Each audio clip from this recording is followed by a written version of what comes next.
Before I start this video, I want to thank everybody that like, comment, share, and subscribe. I see it. God see it. Blessings to you and your situations.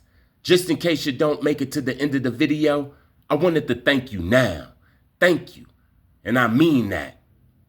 When the shit hits the fan, when the lights go out, when there's no more food on the shelves, there's going to be 3 types of people on New Earth. I'm going to talk about those 3 types of people that's going to be on New Earth. And hopefully you're a part of the good group, the good batch.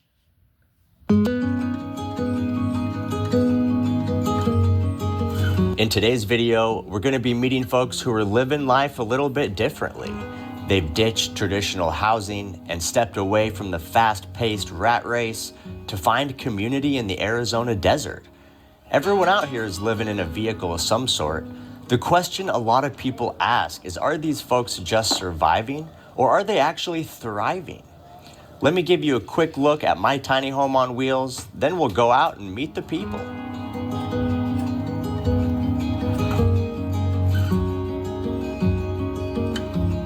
I've been living in vehicles for 7 years now, and this is my latest creation. I've been building out this box truck into a tiny home since June of this year, and it's finally getting to the point where it feels like a legitimate tiny home on wheels. There's 2,000 watts of solar on the roof, which powers everything on the inside.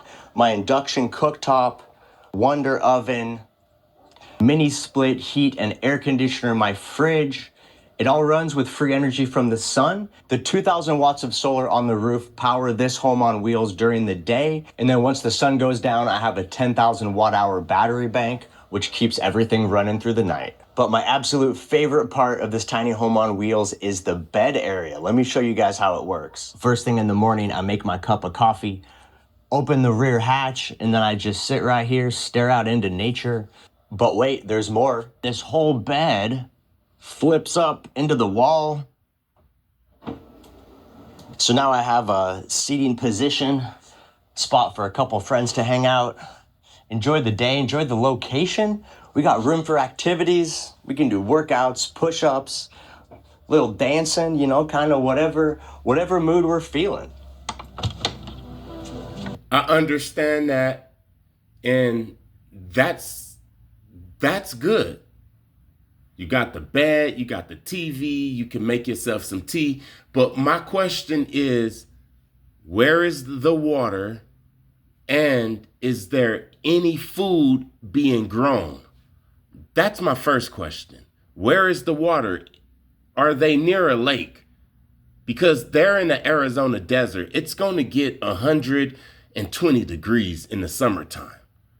It's all fun and games right now, but are they near a lake, and are they growing any type of food?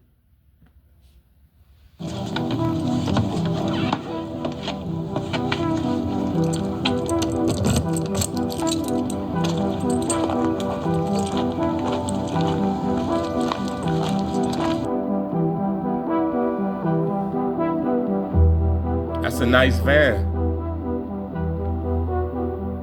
That van, What's your name? That van cost about anywhere between $95,000 and $110,000, unless he got it on sale or something like that. But these people aren't broke. Let me talk about the first group of people that's going to be on New Earth when the shit hits the fan, when the lights go out, when there's no more food on the shelves. The first group of people is going to be the people that depend on the system so much, they don't want to give up the system. Their umbilical cord is attached to the system, and their nutrients come directly from the system. They can't survive without the system. This group of people is going to go to FEMA. They're going to go underground. They have to. They depend on the system too much. A lot of celebrities, entertainers, some people in your family, people with real good jobs that have been eating for years. This is the first group of people that's going to be on New Earth. The people that can't survive, they can't manifest, so they have to go. They have to go with the programmers and the ones who work for the programmers, the politicians, the powers that used to be. They have to go with them, just like a tapeworm. A tapeworm can't survive without a host. You hear what I'm saying? Lang, good to meet you, brother. Tell me, how long have you been living in this rig? Let's see. I've had this about 6.5 years. I got it just before the pandemic. I found myself having trouble enjoying my life, and it just made me question everything. And I was just like, how can I make my life exciting and an adventure and challenging and something that's worth living? And I spent years researching what that would be and trying to figure it out. The parallettes was the big game changer for me. These are good for the deep push-ups, and I do these kind of flexibility things. Body gangs. I owned a house, and it occupied a lot of my mental space. And after cutting that, selling that, and cutting cords with my old life, I love my life now. I have fallen so in love with my life, and I feel so blessed. And it's just better than I imagined that it would be. The thing that pulled me into the rebounders, there's just so much research on the health benefits. I could just sit here and bounce, and you can't be cranky. You can't not smile. So the idea is it drains your lymph system, gets all the juices flowing. I'm feeling less cranky already. Yeah. Killers don't I like bounce. it, man. Thank you. So here's the $1 million question. If you could snap your fingers right now and get teleported into your previous lifestyle, would you go back? No, because I often grapple with that because I go so many places that I love so much, and I'll often think oh, this would be a great place to live. I wonder what property costs here, and then I'm like very quickly now I'm like, I don't need to buy. I live here. I live everywhere. I can do this, and I can also do all these other things. So. No, I don't. I never fantasize about going back to a previous life.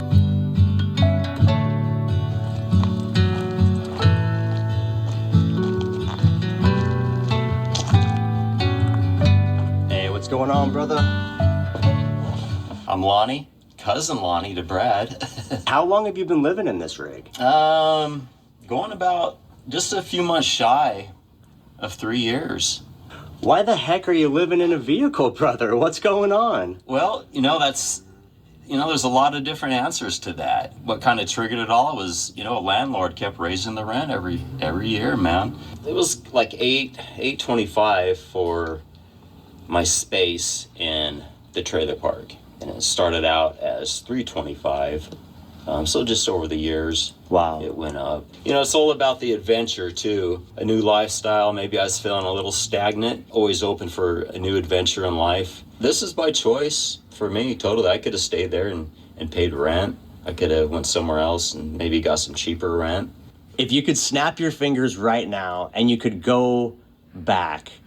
No, not at this point. No, I'm not ready for. So you mean to tell me that if you could snap your fingers, I'm talking to both of these white guys, if you could snap your fingers and go back to 1998 when everything was great, when it was steak and lobster on the plate, when you didn't have to wait, when you was in the front of the line, you wouldn't go back?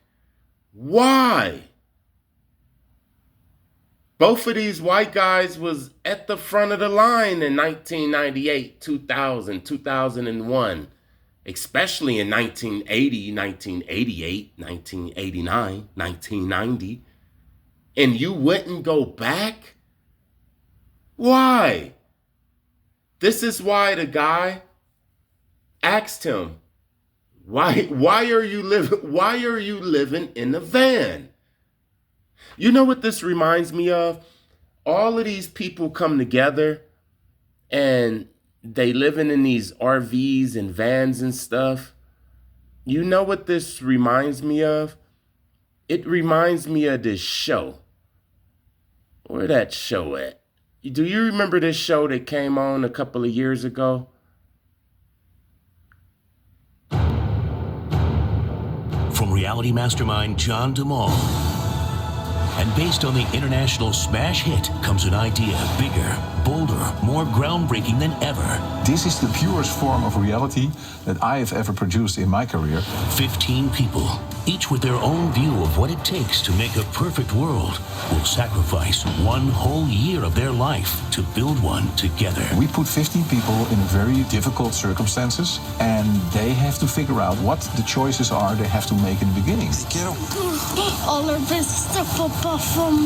This is not a game. This is utopia. Utopia is actually a huge social experiment. If you had the chance to start again, what would you choose? They will be dropped in the middle of nowhere and they start from scratch. There are no laws, there are no regulations. That's something they all have to figure out for themselves. They have to make money. How are they going to do that? If these people don't work, there is no food. They will be starving. We need all kinds of different skills so that the group has a fair chance of surviving. Every month, the group has the chance to substitute one person in the group by a new one. So how will they deal with these challenges?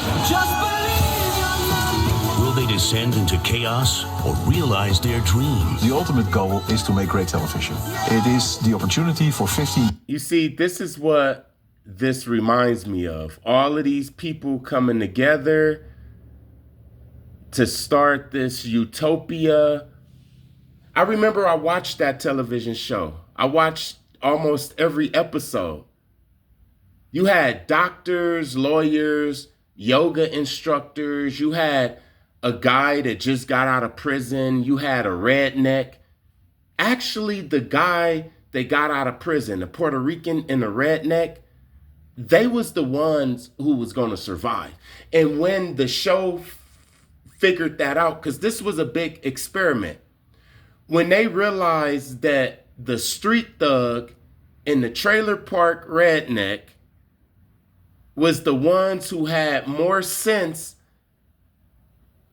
than all of the doctors and the doctors, the lawyers, the yoga instructors, the people who went to college, they couldn't survive. This show was chaos. They couldn't come up with a decision.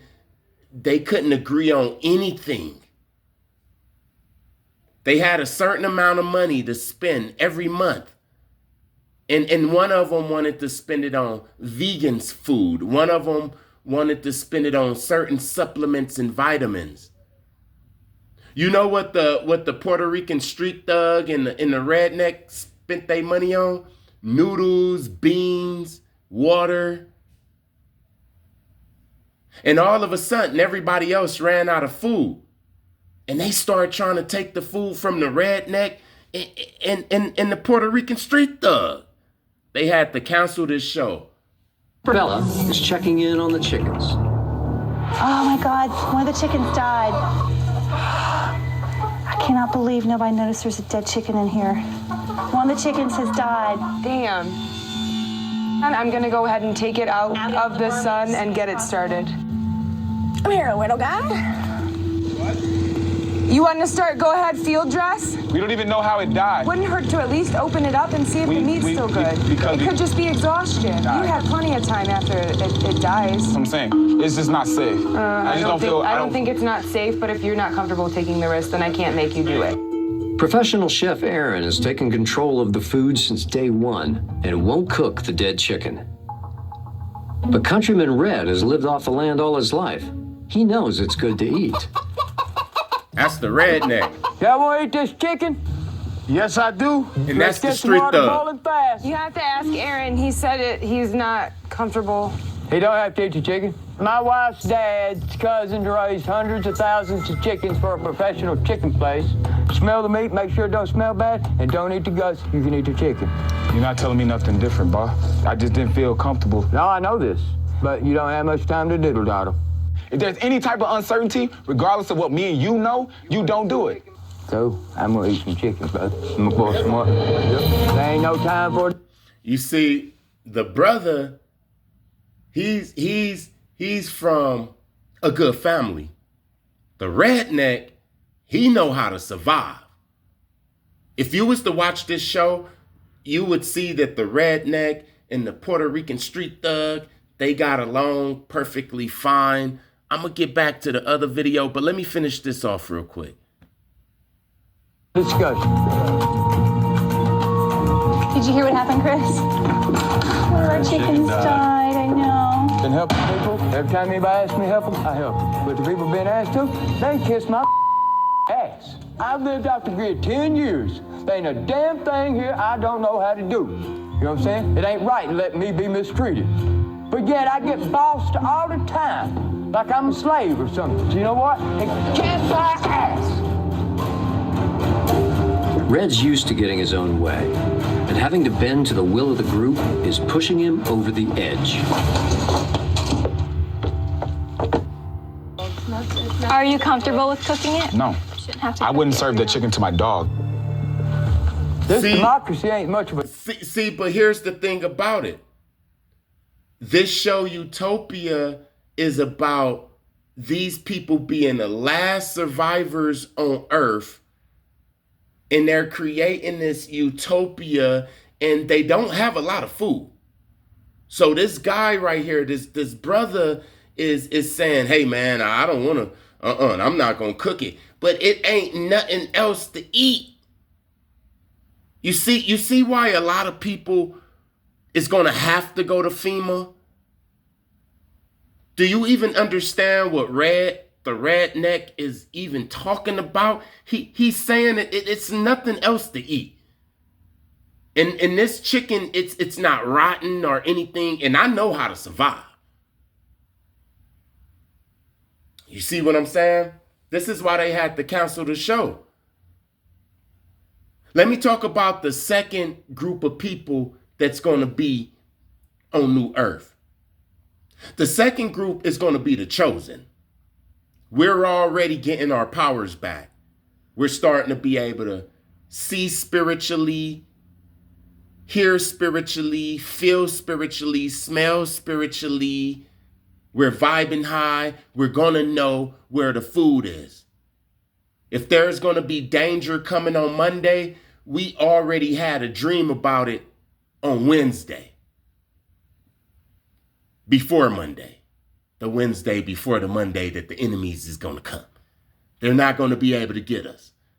This group right here is going to be the chosen ones. We're going to be the new celebrities. We're going to be the ones that's eating when everybody else is suffering. The first group of people, they're going to have to go to FEMA. These are the ones that don't want to cook the chicken. They think that there's other options. They so used to eating at the Cheesecake Factory and McDonald's and having their refrigerators full. They don't understand. They're going to have to go to FEMA. Then there's going to be the chosen ones. And it's one more group. You see around here, it's all telling Red what he can't do, but everybody else do whatever they want to. This democracy, I ain't in on it because this democracy is against me. He's crazy. And he just spraying on the ground. That's wasted water. We have a limited resource. It's a I ain't doing no damn democracy no more. I ain't. Aaron, water is so crucial. I mean, this is like... We're in a drought, and I cannot address him like this. I'm on probation, and I agree with you, but... Look, they scared. Okay, if y'all are just gonna let water run like that. I don't care. I'll let it run all day. Watch me. I'll turn it up even more. Watch. I'm tired of telling these people me what I'm do. Look at I'll go. Well, I'll go. Hey, somebody come over here and stop. This ain't acting. This shit is real. Tired of hearing that. Red, that is not okay. That is the group's water. I don't care. Stop me.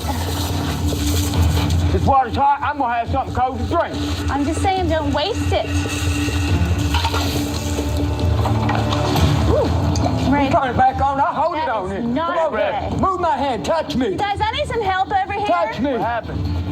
touch me. They scared. Aaron, we need your help now. Please come over here. Sometimes you gotta let people blow their smoke. Listen, we'll work it out. Don't come over here turn my water off when I'm trying to get me a glass of water. That's rude. I ain't had no water since this morning breakfast. How many people I seen running around here drinking my Tang all damn day? You know what I'm saying? I'm drinking me some water. Now, anybody come over here and touch me, say I can't. I show 'em what Red. You know why Red is acting like that? Because remember I told you that Red and the Puerto Rican guy who gave him DAP, they put their money together and bought noodles and everything, while these people bought kale and cherry tomatoes and salmon and shit. Red and the Puerto Rican is saying, hey man, we trying to survive. We need some survival food. And guess what? They ran out of all of their food. And now Red and the Puerto Rican guy is supplying them with food. They drinking up they Tang, they eating up they noodles and they beans. Look, I just played this to show you that just because some people move to the desert, it doesn't mean that it's going to be all good. You hear what I'm saying? It doesn't mean that it's going to be all good.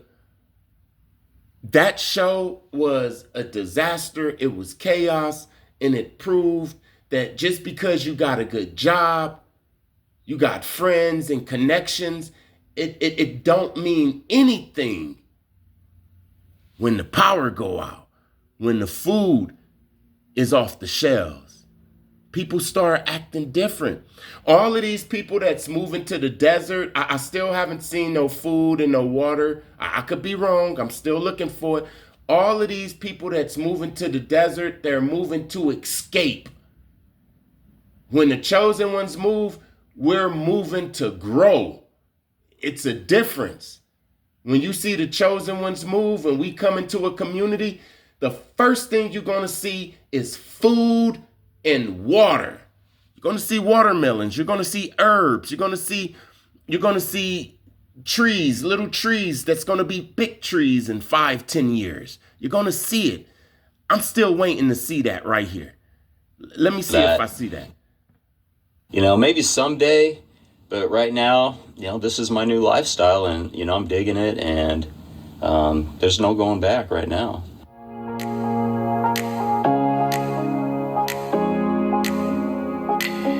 All right, guys, we got Nomad Brad behind the camera here. Beautiful ladies to my right. Beautiful blue skies out here in the desert. This is twerk camp. We're having a great time. I see twerk camp. I see RVs, but I don't see food and water. So basically, these people is out there having fun. Basically, these people are out there having fun. Let me talk about the third group of people, and then I'm going to get up out of here. The third group of people that you're going to see on New Earth is the people that's smart enough to don't go to the FEMA camps. But they can't manifest. This group consists of a lot of NPCs and low vibers. They woke up, just like these people. They woke up. They know that there's something wrong, but they can't vibe as high as the chosen ones. They're stuck. Yes, they're still stuck on third dimension. They still want to party. They still want their big screen TVs. They still want their computers. They still want their hot tea in the morning. But they don't want to be connected with the system. It's like they want the system, but they know that the system is just an illusion. They don't go to the FEMA camps because they know that the FEMA camps is underground loosh forms. They don't want to go there and they can't vibe high, so they stuck in the middle. They stuck in the desert. These people are the people that you see in movies like The Bad Batch. You see that dog that's next to that guy? 5 years from now, there will be no dogs. 6 years after that, they will be wandering around, mobs, cannibals. So you have one group who's so dependent on the system, parasitic, that they got to go to the FEMA camps. The second group of people is the chosen ones. We're going to manifest our reality. We going to eat. We going to be good. And then you have the third ones. And I say that these are the worst ones. These are the ones who you're going to have to stay away from because they will eat you. Look, they not growing food. They don't have water. They got twerk camp. They got all of these RVs that's eventually going to run out of gas. You ever watch them movies, them dystopian movies, and you see like Book of Eli and Denzel Washington walking along the road and it's all of these abandoned cars and stuff? A lot of them cars are these people because they gonna just simply run out of gas. They haven't grown anything. They don't got no water. So guess what? These are the ones that's on World War Z. Let me break down World War Z, WWZ. Let me break down WWZ real quick. You have three types of people on the movie WWZ. You have the zombies. Those are the ones that's eating people and stuff. Then you have the ones that's in the FEMA camp. That's Brad Pitt and them. They just trying to get to the military bases. And then you have this group of people. It's a few of them in this movie. WWZ, World War Z. It's people, they make it seem like these people got cancer or something.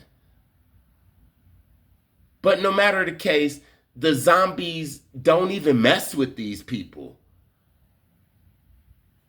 The ones that's on the military FEMA base don't mess with these people. And the zombies run right past these people. Who are these people? In that movie, they make these people, the chosen ones, look like we got cancer or something. Every time they talk about a chosen one in the movies, they make it seem like we sick or crazy or something. Like on Bird Box, the movie Bird Box. There was certain people that could look at the entity that was taking people out, but everybody else couldn't. These people was described as like crazy people, just like the chosen. Everybody else was affected by whatever it was on Bird Box, but it was a group of people that wasn't. That group of people is the chosen. You hear what I'm saying? I'm not going to watch this whole video. Hopefully, they show some food and some water. I need to see a big water source. Are them making it? Is it a well or anything? And show me a garden. If this video goes off and these people don't show me a little lake, a pond, some fruits and vegetables and herbs being growing, they all gonna die. And tell you the truth, I'm being nice. You hear what I'm saying? Let me get to something else. Once you see it, you can't unsee it. Once you see it, you are essentially liberated. Right? Once you identify what the enemy's about, once you understand that you're not a bad person, you just happen to be born into this satanic matrix. And for some reason, you, unlike a lot of other people, were able to escape. You were able to recognize. And once you see it, you can't unsee it. You can't really go back. See, and that's the dark side of waking up. Once you see it, you can't unsee it. And the crazy thing, the lonely thing, you see, it gets lonely when you're one of the only ones that can see it. Sometimes you want to dumb yourself down and go back to sleep just to fit in. But you can't. You could see the programs, you could see the tactics. You used to call this person mother, now you wonder, is this enemy? You start reading books like the Bible and understanding exactly what Jesus is talking about. Whether his name is Jesus, Jesus, Emmanuel, I don't know. I'm just saying it's a dude that was gang stalked and he seen it. And he couldn't stop seeing it. That's the dark side of waking up, man. There's no Folgers in your cup. You look left and it's tricks, and you look right and it's glamour and lights, camera, action. It's just like the Truman Show, man. The Truman Show. It's real. It's the dark side of waking up. You can't unsee it. I showed you who that statue is. They just redoing everything. Nah. Mummies and giants were using the Nokia phone before it came out. Who are they calling? Nah. None of this stuff is new. They've been doing this since ancient times. So yeah, I got to show y'all something. I thought I let them cap it when I seen it. But look. Look at, I got these from, The whole time I thought this was sliced as a sweet potato. So yeah, I got to show y'all something. I thought I let them cap it when I seen it. But look. Now, can you imagine this technology was created 2,400 years ago in China? Technology was advanced back then, whether we choose to believe it or not. I mean, just look at all the different moving parts on this device. This is not something easy to just make. And was this society in China also Tartarian? Because we seem to think that a lot of these old structures that were created were only created with hammer and chisel and did not involve any type of technology. And I think that thought is wrong. Here are the two symbols on Erica Kirk's hands. What do those look like to you? Take your time. Here is a YouTube trick I guarantee you didn't know. Are you ever trying to watch a long YouTube video but you keep getting annoyed by all the ads? Well, if you just copy the URL up top and then open up a new Google Doc or just type in doc.new in your address bar and hit enter, you can then paste the YouTube link in your new doc and then hit the space. And now when you click on the link, you should get this preview. And when you open it, you can watch the whole YouTube video without any ads. Or you could just subscribe to YouTube Premium and stop being cheap as shit. Watch what happens when I slide the chocolate ice cream with the vanilla ice cream together. You're not gonna believe this, but watch. How does that happen? We're living in the Matrix right now. Like, how does that? I don't have anything against Steve Harvey, but I did Who's the Man with Bernie. We put Bernie in Who's the Man because Bernie was fucking hilarious. And we had a friendship, okay? Bernie is one of those people, Bernie told me something, I believed it because he never lied to me. He told me that when he got Oceans, Steve called the producers to try to get his role and even wanted to take less money, and the producers told Steve no. That's what Bernie told Ed Lover. That's why they never did another Kings of Comedy, because he wasn't feeling Steve. Did you know there is a video on YouTube that is supposedly 200 billion years long? Even if the universe ended today, this video would technically still be playing. Now, the official story from YouTube is that it's just a glitch, a simple integer overflow error on an old live stream archive. But that explanation falls apart when you find out where the video actually came from. Internet sleuths recently managed to trace the original upload IP address. It didn't come from a gamer's bedroom. The signal traces back to a remote, mountainous region north of Pyongyang, North Korea. Specifically, coordinates linked to a restricted facility, often referred to as Room 39. And it gets worse. While the video looks like broken, static, and looping Minecraft gameplay, An audio engineer recently ran the sound through a spectrogram. At the theoretical 10-year mark on the timeline, the game audio cuts out. In the silence, you can hear distinct, heavy breathing and a faint whisper that translates to, "I am still inside. Do not turn it off."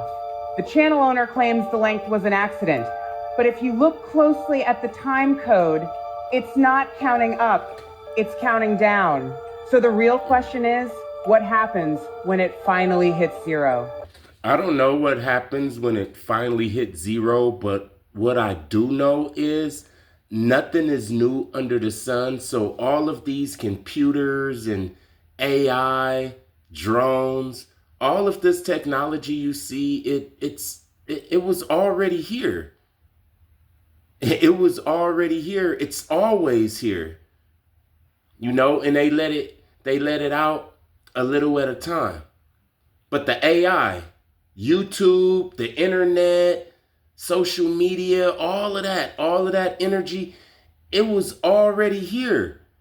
They had YouTube thousands of years ago. The Egyptians was on social media. They had cell phones. This shit ain't new. They just change it up every matrix, every simulation. Nintendo tricked an entire generation with fake precision targeting technology. In 1985, kids across America carefully aimed their NES Zapper at tiny ducks on screen. They believed the light gun was actually tracking their targets with laser-like accuracy. But something was wrong. Players started noticing they could shoot ducks while pointing at walls. Even more bizarre, the gun worked when aimed at lamps or light bulbs. Some kids discovered they could unplug the zapper entirely and still hit targets. The truth was shocking. When you pulled the trigger, the entire screen flashed white for exactly 1 frame. Then it turned black and with white squares where the ducks were located. The gun wasn't aiming at anything. It was just a simple light sensor detecting bright or dark areas. Nintendo had created an elaborate timing illusion that fooled millions of players. This primitive light detection was actually more advanced than real targeting systems. Duck Hunt's legendary success was built on technological trickery that nobody suspected. And the cool thing is, I used to love Duck Hunt, but I don't understand what he's talking about when he say that you can aim it at anything other than a TV and it'll still hit the ducks. Excuse me, I couldn't hit them damn ducks for nothing. I don't know about this video. The true answer to this question from us. Why are these doors and windows halfway in the ground? In the early 1800s, strange things were happening all over the world. Cities were being dug out from under layers of mud and debris. Buildings were being uncovered that were buried up to their rooftops in mud. A global disaster buried entire civilizations, erasing them from history. This is where it gets unsettling. The Tartarian Empire. This empire... There might be a Black Swan event imploding on the land, bro. Why was there a box full of NYPD uniforms found on the side of the street, bro? NYPD uniforms, bro. There might be a brother. What? You know? I will tell you this. You raise your voice, I raise your voice. If I raise my voice, you'll erase my... Exactly, yeah. Yeah. Are you serious? You said if I raise my voice, you'll erase my voice? Yeah. This is the video going around of the ICE agent who said, if you raise your voice, I will erase your voice. And everybody is tripping out. But how easy is it for you to get in an SUV, put on a fake ICE uniform? You just heard the guy in the other video talking about they found all of these NYPD cop uniforms on the street. Look, see, this be that fake stuff right here. This dude got an accent, not saying that ICE agents don't have accents, because you best believe they have to know different languages. You hear what I'm saying? I'm pretty sure it's a lot of ICE agents with accents just like him. But listen, they got this guy on camera saying, if you raise your voice, I will erase your voice. And he know he's being filmed. He know he's being filmed. He looked right at the camera. Right when he was talking, he looked for a second. This is fake, man. A real ICE agent would say that on camera, especially at a time like this. Come on, they trying to do everything in their power to get rid of Trump. I don't know why, though. Grande, very thin, square broad shoulders, long neck, square jaw, protruding ears. That's not a man's trait, but it just looks weird. Kind of androgynous looking, like not like a boy or a girl, but probably more like a boy. You could see the square nutcracker jaw right there. Looks different here. Maybe this is before the change, before he got replaced, but someone in the comments mentioned that he had a demon on his chest, and I seen it right away, and I circled it, and I apologize, I can't respond to everybody in the comments. There's too many. I try to respond to some of them, especially if I see, I recognize them, I see them all the time. You have watchers assigned to you because you are not a regular human. So some of you guys are coming to the realization that you guys are not from here. You guys are from another place far, far away from here. You guys are discovering that you guys have like a rare blood type. You guys are from a rare bloodline. But all of those reasons is the reason that you guys never really felt connected with people. You guys probably always think that, man, why is everyone doing this? Like, why am I so different? But that's why, like, you're here for like a special type of mission. And that's why you have people assigned to like watch you to see what you got going on, because watchers, monitoring spirits, that's a real thing. And they're assigned to you to keep you in line, to make sure that you're not getting closer to the truth. And every time you get closer to the truth, that's why you end up getting attacked like crazy. When you first awakened, a lot of your family and friends, they got overtaken by watchers to make you feel isolated, to make you feel like you're going. So according to sources, Ray J only has days to live.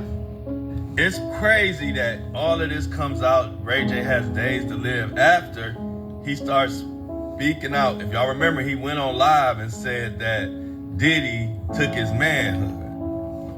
And I came on here and said, y'all know Diddy is not gonna like that at all. And right after that, Ray J gets pneumonia. Then he's in the hospital with pneumonia. They starting to call it Diddy-monia. He's in there for a week or so. Nobody heard from him. Then all of a sudden he comes on live yesterday talking about his heart is mostly black and he doesn't have long to live. He won't see 2027.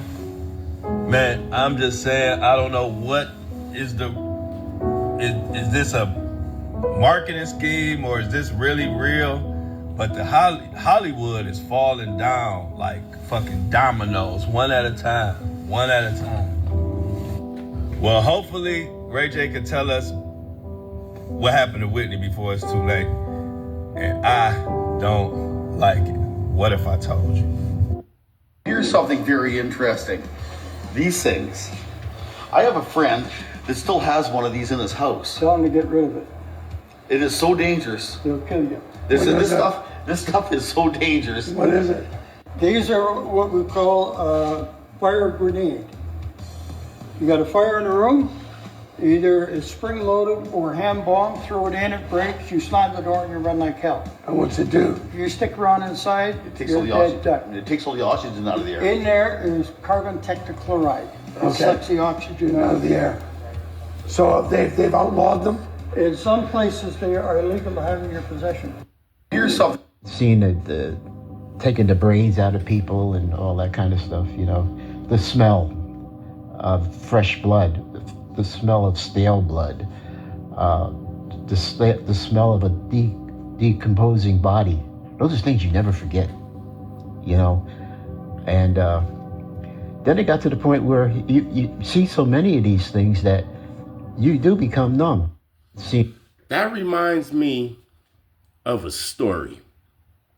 It's going to be real quick. I remember I used to take my woman to work and pick her up after work. She used to get off like about 12. We'll get back home 12:25, 12:30. I had to lock the kids in the house. They would sleep. We had 3 children at the time. And I lock them in the house and I run out. I didn't want to do it, but I had to do it. And it was secure, but it was this neighbor up top. And he started coming out around the same time that I would be leaving. And one time we caught eye contact and I was like, oh, it's like I had a vision of him going in there and hurting my children.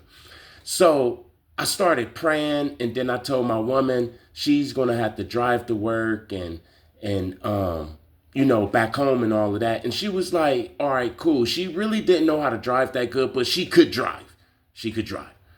And she said, cool. So she drove for about 2 days. I seen this dude 2 days later. His legs was real swollen. He couldn't even walk. He was getting out of his car. He couldn't even walk. He went up there, and I didn't see him for about a week. And all of a sudden, I heard the fire department busting down his door. And when they opened that door, I'm never going to forget that smell. Oh, that smell was so bad. I smelled a dead dog and a dead cat. I smelled the dead skunk. And all of that shit stank. But don't nothing smell like a decomposed body. I don't think I could ever get used to that shit. Never, ever, ever. Hey, it just crept down the hall. When they bust down that door, even the firefighters fled. I'm not lying. It just crept down the hallway like an entity. And it stayed for some days. It stayed for some days, man. I know that was a weird ass story, but this guy is talking about becoming desensitized to dead bodies, and we're going to have to become desensitized to dead bodies because it's going to be a lot of NPCs and low vibers that don't make it, man. They already dropping. Sane people entered psychiatric hospitals claiming they heard voices. Doctors quickly diagnosed severe mental illness and admitted them. Once inside, they acted completely normal. Yet every ordinary behavior was labeled a symptom. Real patients questioned the diagnoses. The staff never did, proving experts couldn't reliably distinguish sanity from illness. Why does nobody care that our phones are scanning our faces every second? Bro, this invisible light cannot be healthy. That's coming from his phone. This is happening it's scanning to all his face of us. every second. And then you can see some over there, like someone What are else they is planning? This is doing the same thing, and then someone else over there. Like this, what do y'all think? All right, here's the weirdest things patients have ever said to me in the psych ward, part 2. We had a woman who had paranoid schizophrenia, but she was very quiet. All she did was sleep. Now, her room was at the end of the hall next to the door where we get to other unit. She runs out to the nurse's station in a panic, talking about there's a child in my room. And behind her door was the pediatric unit. And even though there were a few doors you had to get through, locked doors, to get to the pediatric unit, it wasn't positionally impossible. So we all running down there to check. With her leading the way, she has on her hospital gowns, and we get to her room and we're like, where? And she's like, in here. But she's getting back into the bed and we're like, where? And she proceeds to open her gown and expose her lady parts where there was toothpaste, a non-latex glove, a bar of soap, and plasticware stuffed into the entry and exit ways of her body. Needless to say, we had to have an ambulance rush her to the emergency room and have those things removed. Number 2, this is during the first 3 months of me being in the psych ward. It was Sunday, the Detroit Lions were being broadcast on TV, and a patient comes up to me and he says, I need to be released right now. I play for the Lions, so we got a game going on and I can't miss it. Now, because this patient was a jokester and a troll, I thought that he was just playing. So I'm like, you don't play for the Lions.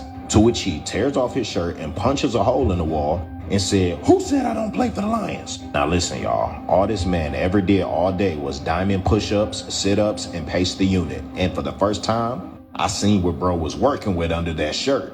I said, oh man, okay, so when the doctor comes in, let's see if we can talk to him so that you can be reunited with your teammates. And thankfully, that was good enough for him. We spent the next 15 minutes staring at a player on the field that was not him, but he claimed was him scoring touchdowns. Number 3, this is one of my bigger stories if y'all have been following me for a while on this app. I was checking a woman into the psych unit and she began to tell me how the CIA was after her and how she believed her neighbors were spies and she shot a gun through their front door. Thankfully, they were not home. However, after a few days of her being on our unit, I can't remember how many days, some men in black suits came and picked her up. Her chart was wiped from our system, and we weren't allowed to ask any questions. What? Now, I'm used to a lot of paranoia being around the CIA, government entities, religious entities, but never. Oh, she was a real TI. A real one. In my life have I experienced something like this? And if you're interested in that story, type in like J Pitts FBI or J Pitts CIA in the search bar, and it should come up. It was a pretty viral story. Now this next one is pretty funny.